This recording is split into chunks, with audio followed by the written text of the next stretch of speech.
Hey everyone, it's Milo here for the Fellowship of Acoustics and welcome to a new episode of New Arrivals, the first of 2026. So Happy New Year everybody. We're shooting this on Monday, so the end of 2025. I hope you all had a nice New Year's Eve, a nice Christmas. I hope you still have all your fingers. It's actually the last year in the Netherlands that we were allowed to have fireworks. So I hope there will be more fingers to play guitars the coming years. There are some new arrivals. We're with a small team right now, so it will be quite a quick episode.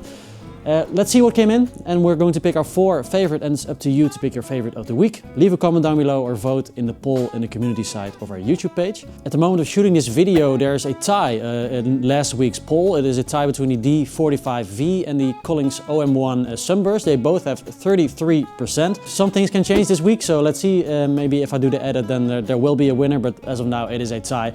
Let's dive in and see what guitars came in. I'm going to start with a label that caught my eye, a name that I haven't seen before. I don't know this luthier, but I did a little bit of research and I found out that he is a Swedish master luthier called Astrand. I think it's pronounced Åstrand. Ooh, that's beautiful. Handcrafted in Sweden. Wow, what a work of art. Oh, that's beautiful. This piece here inlaid. This was built by the Swedish master luthier Åstrand. We call this model, it is a sort of a single O model. Inside the model number here is also, it's an A and an O, and an A with the circle on top, so O maybe. I've seen that he builds a OM size guitars and also a slightly larger body with a cutaway as well. This is such a beautiful, stylish and elegant build. We found that this wood on the back and sides is called Satya. It is a Peruvian wood species close to rosewood, but it isn't rosewood.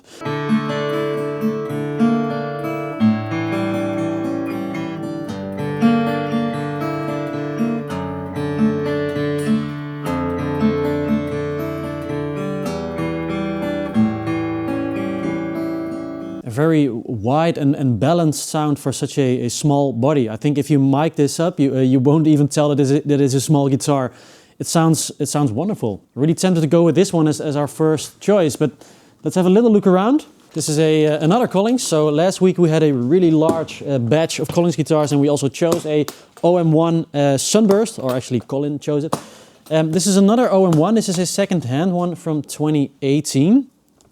Ooh, wow, that has a nice top on it. The grain on this top is really cool. Quite a wide grain, so might be Adirondack. The normal OM1s have Sitka spruce, if I'm not mistaken. Mahogany back and sides. Really nice and lightweight guitar. From Austin, Texas. Let's check this out.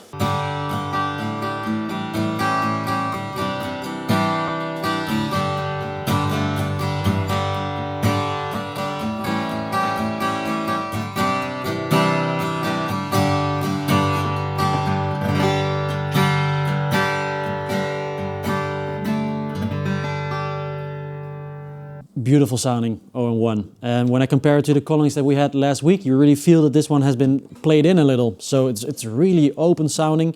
Again, a nice and full bass for an OM size guitar. I think it will be between these two, but seeing that we already had a OM1 last week, though it was a Sunburst, I'm tempted to go with this, and I like the fact that this is more of a modern guitar, a modern build, and it's a really intricate and stylish guitar with a lot of work that went into this. You can really see that.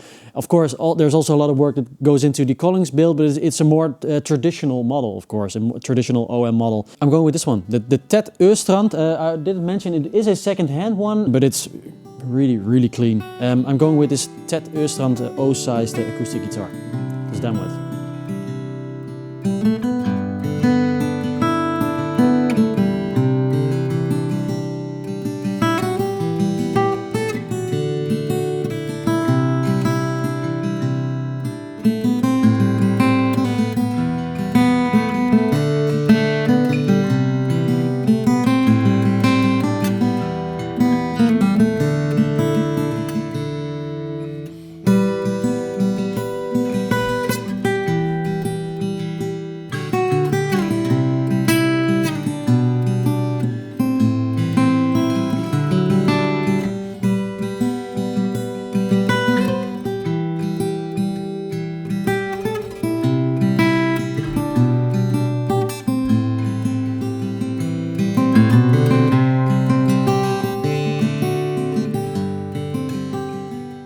For the people that are interested, we also have a second-hand two-rock that came in. This is a Studio Signature 35.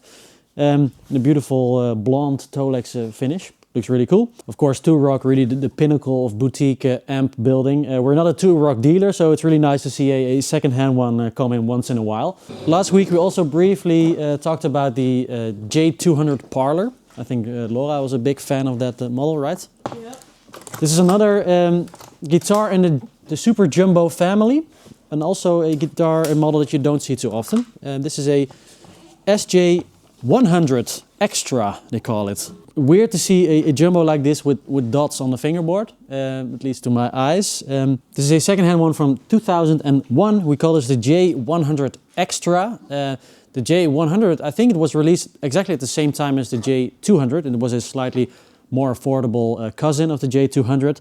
I think at the time it was also a little bit more shallow than the big-bodied Jumbo. I don't know if that's the case right now. I think it looks about the same as a J200 right now to me. And we have maple back and sides, a little bit of spotted maple.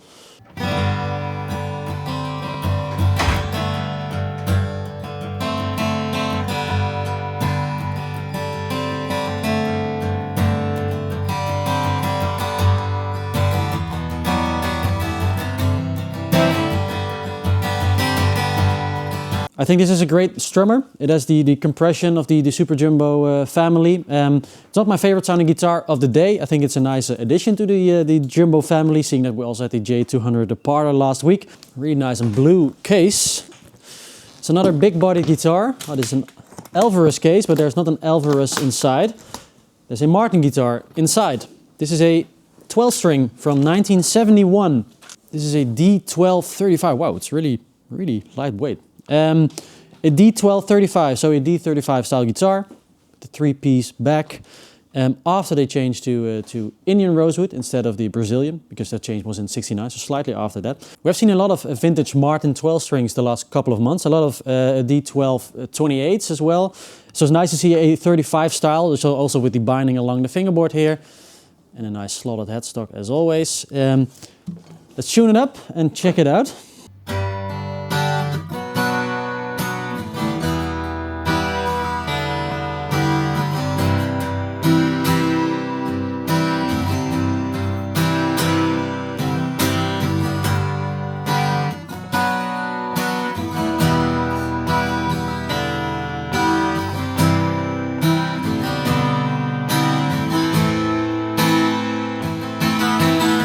It has the 12-string Martin sound that we're used to from the last couple of months with all the vintage Martin 12 strings. It's quite hard to play, as it is with a lot of vintage 12 strings, but I think the sound is really beautiful. You all love a vintage Martin out there, so let's go with this D1235 from 1971 as my second choice.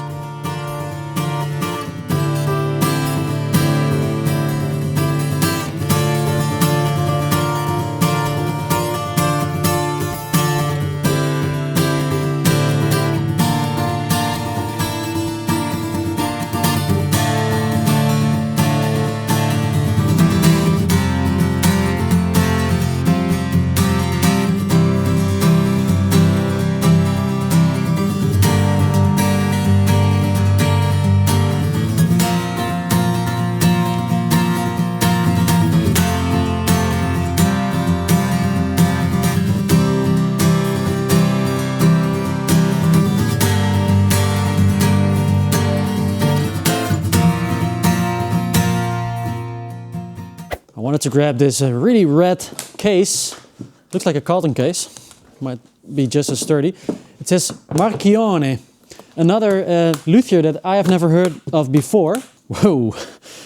And the guitar matches the case. So what we have here is a Marchione. I hope I'm pronouncing that right. 15-inch archtop from 2009 in a red finish. I think this is a swan, maybe, or a dragon. Is this another bird? I don't know. Looks like a bird. Stephen Marchione, another master luthier. The name would not suggest it, but he is from Texas, though I think his family might have some Italian roots. He started out as a guitar builder under John Suhr, and this is where he learned the craft of guitar luthiery.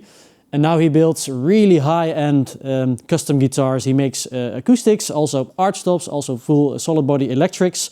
And this is his 15-inch archtop. And I read on his website that the archtop that he makes, he sees them as the Ferrari under the archtop guitar. So I've seen Ferraris in a similar color. So I see what he means. I think the 15 inch is a nice size, somewhere in between a big body, more like an ES-175, and also some of the more telly thin line jazz guitars that we've seen over the years.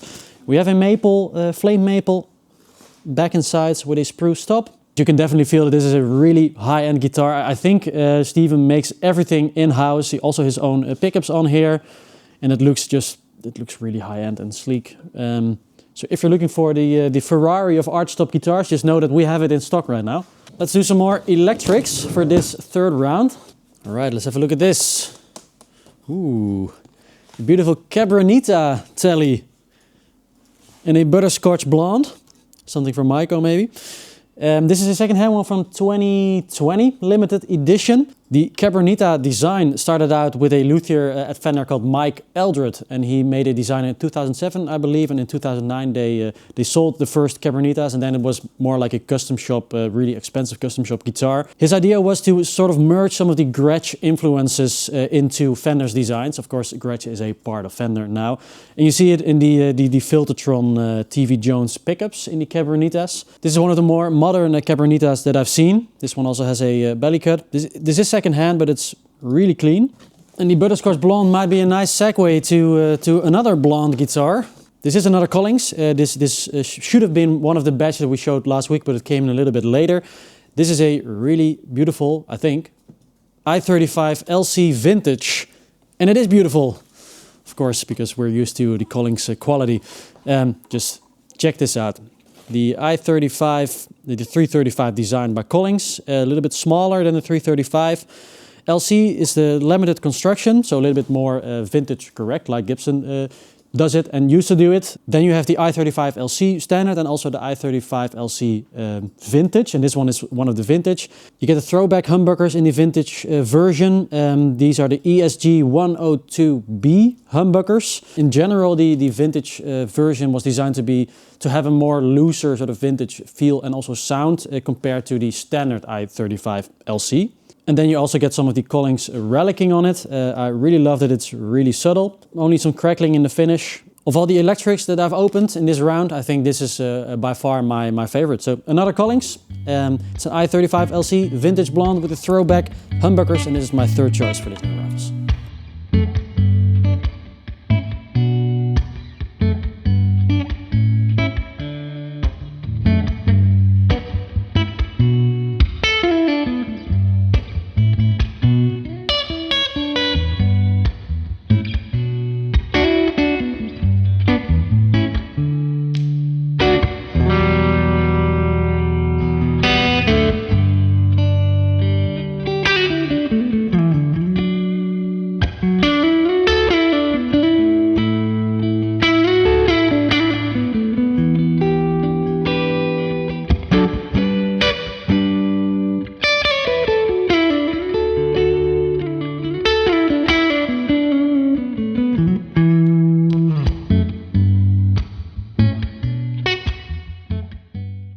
This is another addition to the Down East series by Bourgeois. We featured one last week. So this is a new series by Bourgeois that is completely manufactured in China. We call this the AT Sitka Walnut Slope D. So we have a walnut back and sides. I recently found out that I really love a walnut back and sides on a Dreadnought guitar. There's another one of the launch edition, so the top hand voiced by Dana himself. Some people didn't like the fact that Bourgeois started making a series produced in China. I just think the guitars sound fantastic. They are wonderfully built, really sturdy, really high-end guitars for a more affordable price than what you normally get with Bourgeois. So I think it's a great option to have in the whole Bourgeois catalog. And the quality that's coming out of China is just getting higher and higher. We see it with Eastman, we see it with the Touchstone series that they did. And now with the Down East series, I'm a big fan of everything that they're doing in the Eastman factory over there.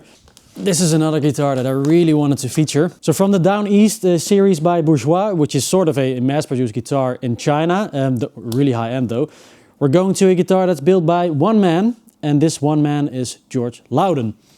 Let's check this out. Oh, this is one of the Mastermade Lowden guitars. Check this out. Wow. We have a sinker Redwood top on this one, with a beautiful bevel as well. And then, star of the show, Brazilian Rosewood. An incredible set. Beautiful dark, reddish, brownish, dark color to this Brazilian Rosewood. Looks incredible. Inside the case we have this sidepiece form so that you can travel with this much Brazilian Rosewood.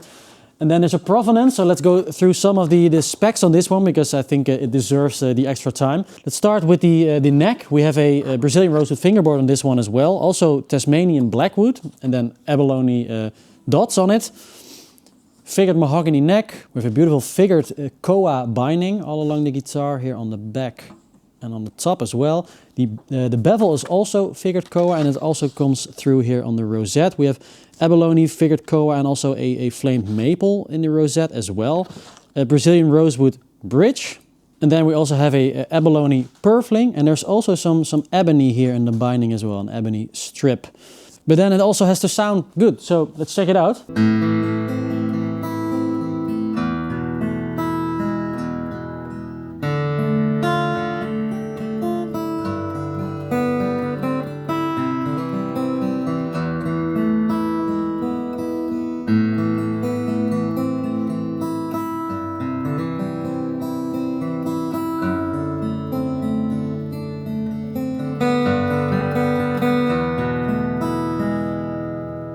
This has a beautiful clarity and sort of hi-fi-ness to the sound that I think would really benefit a really good fingerstyle player, though it sounds great with a pick as well. Yeah, this is a beautiful, also a work of art, and we're really happy to have this beautiful guitar by George Lowden here in our store. We also had George Lowden himself in our store at the Fellows Fest that we had a few months back. I think this should be a new arrival. This will be my fourth and final choice. The beautiful F model by George Lowden himself, the Mastermade with Brazilian Rosewood and sinker Redwood.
That was it for this week. I hope you enjoyed this episode. I hope you enjoyed the guitars that we've chosen. I think my favorite of the week might be the George Lowden. I think that was the most beautiful looking one at least. Laura? For me it's the Bourgeois. The Bourgeois, the Slope D from the Down East series. Beautiful guitar, beautiful sound as well. And please let us know down below in the comments which of the guitars is your favorite, and also vote in the poll in the community site of our YouTube page. And then hope to see you next week.